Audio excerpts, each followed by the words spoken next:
Hello বন্ধুরা, আমার চ্যানেলে তোমাদের সবাইকে স্বাগত।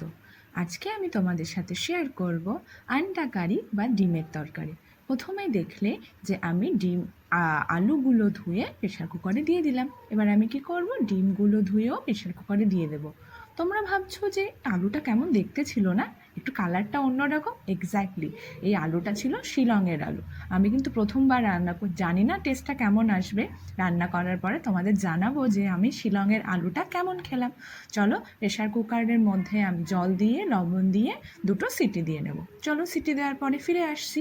আর এদিকে আমি একটা মশলা পেস্ট তৈরি করে নিচ্ছি, যার মধ্যে আমি দিয়েছি পেঁয়াজ, রসুন, আদা, জিরে, টমেটো আর কাঁচা লঙ্কা। আমি একটা পেস্ট বানিয়ে নিয়েছি। এদিকে আমার আলু আর ডিম সেদ্ধ হয়ে গেছিলো, আমি সেগুলোর খোসা ছাড়িয়ে নিয়েছি। আর এদিকে কড়াইটা গরম হতে বসিয়ে দিলাম। আমি দেখলাম কি আমার আলুগুলো সত্যি অনেক লম্বা লম্বা, তাই আলুগুলোর মাঝখান থেকে এক ফালি করে আলুগুলো একটু ডুমো ডুমো করে নিলাম।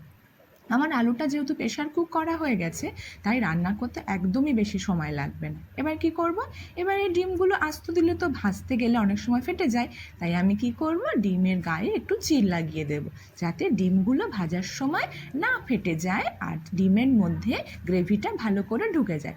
চলো, তোমাদের সাথে কথা বলতে বলতে এদিকে আমার কড়াইও গরম হয়ে যাচ্ছে, এদিকে আমার আলু আর ডিমও ঠিক প্রস্তুত হয়ে গেল রান্না করার জন্য। চলো, এবার আমি রান্নাটা শুরু করি। এবার আমি কড়াইয়ের ভেতরে তেল দিয়ে দেব। দেখতেই পাচ্ছ আমি কড়াইয়ের ভেতরে তেলটা গরম হতে দিয়ে দিয়েছি।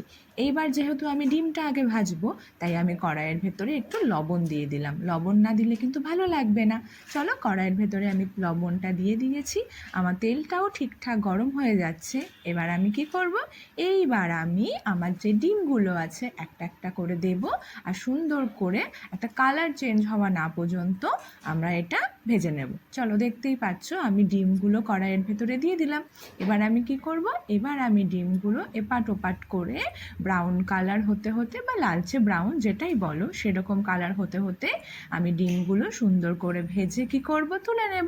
চলো, আমার ডিমগুলো প্রায় ভাজা হয়ে গেছে। এবার আমি কি করব, এবার আমি তুলে নেব। তোমরা কি জানো, এখান থেকে শিলং বেশি দূরে না, কিন্তু শিলং থেকে না এখানে আলু আর আনারসটা না খুব পরিমাণে আসে। তোমরা ভাবতে পারবে না শিলংয়ের আনারসটা কতটা মিষ্টি হয়। আমি ভেবেছি একদিন আনারসের চাটনি বানাবো, আর যেদিনকে বানাবো তোমাদের সাথে অবশ্যই শেয়ার করব। চলো, তোমাদের সাথে কথা বলতে বলতে আমার আলুটা ভাজা হয়ে গেল। এইবার আমি ওই তেলের মধ্যে দিয়ে দেব তেজপাতা আর জিরে ফোড়ন। এই তেলের মধ্যে কিন্তু আমি গ্রেভিটা বানিয়ে ফেলবো। চলো, দেখো আমার তেজপাতা দেওয়া হয়ে গেছে। এবার আমি দিয়ে দিলাম জিরে ফোড়ন। এবার এগুলো সামান্য একটু ভেজে নেব। ভেজে নেওয়ার পরে তার ভেতরে যে আলুগুলো আমি সেদ্ধ করে রেখেছিলাম সেই আলুগুলো দিয়ে দেবো। দেখো, আমাদের আলু কিন্তু প্রেশার কুক করা হয়ে গেছে। এবার কি হবে, এবার কিন্তু আমরা আলুটা দিয়ে খুব ঘোটাঘুটি করব না, তাহলে আলুগুলো কিন্তু পুরো টুকরো টুকরো হয়ে ভেঙে যাবে। আলতো হাতে আমাদের এপাশ ওপাশ করে আমাদের আলুগুলো ভেজে নিতে হবে। দেখতেই পাচ্ছ এপাশ ওপাশ করে আমি তার ভেতরে একটু লবণ দিয়ে দিলাম। লবণের পরে এবার দিয়ে দেব হলুদ। লবণের পরে আমি দিয়ে দেব হলুদ, কারণ কালারটাও তো ভীষণ ইম্পর্টেন্ট। লবণ আর হলুদ দেওয়া হয়ে গেছে। এবার আমি কি করব, এইবার আমি ভালো করে এপিট ওপিট করে আমি আলুটা সুন্দর করে ভেজে নেব। এবার আলুটা আমার ভাজা হয়ে গেছে। এবার যে মশলাটা আমি করে রেখেছিলাম সেই মশলাটা আমি এর ভিতরে দিয়ে দেব। শুধু তো মশলা দিলে হয় না, কারণ কি জারের গায়ে তো অনেকটা মশলা লেগে থাকে, তাই জারের মধ্যে আমি একটু জল দিয়ে আমি একটুখানি কি করব, আমি একটু ঝাঁকিয়ে সেই জলটা দিয়ে দেব কড়াইয়ের ভেতরে। দেখতেই পাচ্ছ আমি কড়াইয়ের ভেতরে জলটা দিয়ে দিলাম। জলটা দেওয়ার পরে আমি ভালো করে এটা কি করব, ভালো করে আমি এটা কষানো শুরু করব। দেখতেই পাচ্ছ আমি এটা ভালো করে কষাচ্ছি। কষালে কি হবে, মশলাটা গাঢ় হয়ে আসবে, কালারটাও চেঞ্জ হয়ে যাবে, আর সাইড দিয়ে একটু তেলও ছড়ানো স্টার্ট হয়ে যাবে। চলো, আমরা তোমাদের সাথে মিলে মশলাটা কষিয়ে নিই। চলো, আমার মশলাটা কিন্তু কষানো চলছে। দেখতেই পাচ্ছ বেশি করে নাড়লে কিন্তু আমার আলুগুলো পুরো টুকরো টুকরো হয়ে ভেঙে যাবে। আমার যেহেতু এবার আমি এর ভেতরে আমার মনে হলো যে হলুদটা একটু কম হয়ে গেছে, এবার আমি কি করব, আর একটু হলুদ দিয়ে আর একটু সুন্দর করে মশলাটা কষিয়ে নেব। মশলা কষানোর সময় তোমরা দেখতে পারবে কত সুন্দর একটা গন্ধ বেরোচ্ছে, যেটা কি না ভীষণই ভালো লাগছে। আমার মশলাটা কষানো হয়ে গেছে।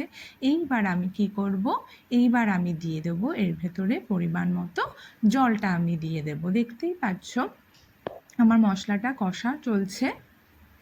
এবার আমি এর ভেতরে কি দিয়ে দেব, পরিমাণ মতো জলটা দিয়ে দেব। আগেই আমরা যেহেতু আলু আর ডিমটা সেদ্ধ করে নিয়েছিলাম, তাতে কিন্তু আমার আলুটা আর গলানোর দরকার নেই, আর বেশি জলও দেওয়ার দরকার নেই, শুধু ফুটবে আর একটু জাল হবে এমনই জলটা দেওয়া দরকার। আমি জলটা দিয়েছি।